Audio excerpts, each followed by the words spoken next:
తిరుమల వైకుంఠ దర్శనం ఎన్ని రోజులు పెట్టాలి? ఇది ఒక పెద్ద అంశం. దాంట్లో ఎక్కడికి వెళ్తున్నది అంటే, వైకుంఠ దర్శనం అనేటటువంటి దాన్ని పట్టించుకోనటువంటి స్టేజి కాదు. ఖచ్చితంగా దానికి పబ్లిక్ అందరూ వచ్చేదాన్ని దృష్టిలో పెట్టుకొని ఏర్పాటు చేయాలి. క్రిందటిసారి ప్రభుత్వం ఫెయిల్ అయ్యింది. అధికారుల మీదకి చేసింది. దాంట్లో ఏదో యాక్షన్ తీసుకొని వదిలేసింది. తొక్కిసలాట, చనిపోవడం ఇదంతా. భారీ ఏర్పాట్లు చేశామని 10 రోజులు పెట్టినా కూడా అంత క్యూలొచ్చారు.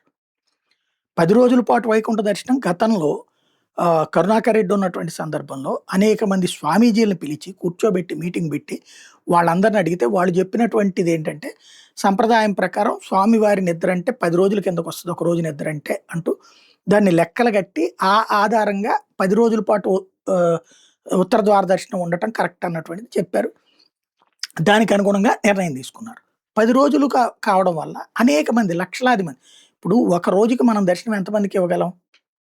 ఒక 70,000, మాక్సిమం 80, 90,000. అదే 10 రోజుల్లో దగ్గర దగ్గర 9,00,000 మందికి అవకాశం దొరుకుతుంది కనీసం. కనీసం 7, 8,00,000 మందికి అవకాశం దొరుకుతుంది. అందులో తెలుగుదేశం వాళ్ళుంటారు, జనసేనోళ్ళుంటారు, బీజేపీ వాళ్ళుంటారు.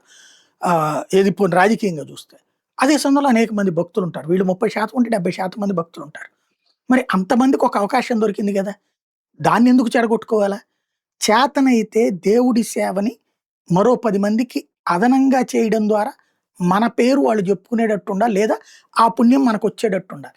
అంతేగాని దేవుడి దర్శనం వేళల్ని తగ్గించుకుంటా, లేదా దేవుడికి సంబంధించిన మా తేడాలు జేస్తే, ఎవడో రాజకీయ నిర్ణయాలతో తేడాలు జేస్తే అది ప్రయోజనమా? నష్టమా? ఆలోచించుకోవాల్సింది.